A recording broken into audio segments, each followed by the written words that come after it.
முஹம்மதே, உமக்கு அருளப்பட்டதையும் உமக்கு முன் அருளப்பட்டதையும் நம்பியதாக கூறிக்கொள்பவர்களை நீர் பார்க்கவில்லையா?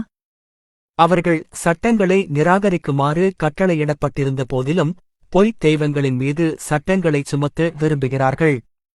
மேலும் ஷைத்தான் அவர்களை வெகுதூரம் வழுதவரச் செய்ய விரும்புகிறான். அவர்களிடம் அல்லாஹ் அருளியவற்றின் பக்கமும் தூதரின் பக்கமும் வாருங்கள் என்று கூறப்படும்போது அந்த நயவஞ்சகர்கள் உம்மை வெறுத்து திரும்புவதை நீர் காண்கிறீர். அவர்கள் முன்வைத்ததன் காரணமாக அவர்களுக்கு ஒரு பேரழிவு ஏற்படும்போது அவர்களின் நிலை என்னவாகும்? பின்னர் அவர்கள் அல்லாஹ்வின் மீது ஆணையிட்டு, நன்மையையும் சமாதானத்தையும் தவிர வேறொன்றையும் நாங்கள் நாடவில்லை என்று உம்மிடம் வந்தார்கள். இவர்களுடைய உள்ளங்களில் என்ன இருக்கிறது என்பதை அல்லாஹ் அறிவானோ? எனவே அவர்களை விட்டுத் திரும்பி அவர்களுக்கு அறிவுரை கூறி அவர்களின் உள்ளங்களை துளைக்கும் வார்த்தைகளை பேசுவீராக. அல்லாஹ்வின் அனுமதியுடன் கீழ்ப்படியப்படுவதற்காக அன்றி நாம் எந்தத் தூதரையும் அனுப்பவில்லை.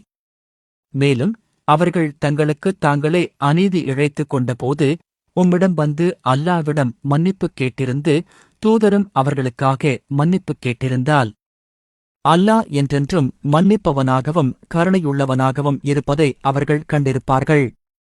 ஆனால் இல்லை, உம்முடைய இறைவனின் மீது ஆணையாக அவர்கள் தங்களுக்குள் தர்க்கம் செய்யும் விஷயத்தில் உம்மை, முஹம்மதே, தீர்ப்பளிக்கச் செய்து நீர் எடுத்த முடிவினால் தங்களுக்குள் எந்த மனக்கலக்கமும் ஏற்படாமல் முழு மனதுடன் அடிபணியும் வரை அவர்கள் உண்மையாக நம்பிக்கை கொள்ள மாட்டார்கள்.